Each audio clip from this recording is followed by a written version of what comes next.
I am 82 years old.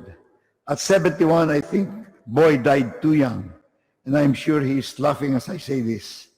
But we have our colleagues here, his sons, Kaka, our cabinet secretary, Coco, indefatigable worker of the party list coalition, and maybe a few months from now, you will also welcome the youngest and newest Nograles lawyer, Migs, in plenary.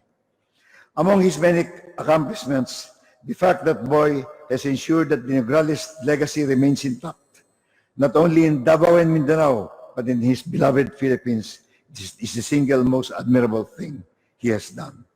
And as I await the few remaining days until May 13 to see my own daughter step into my old shoes, the only one who decided to follow in my footsteps, in fact, I can only hope I am as blessed and as lucky as Boy was.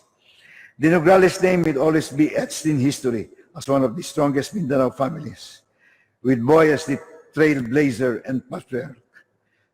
Truly, Boy Nogi's legacy of public service will live on.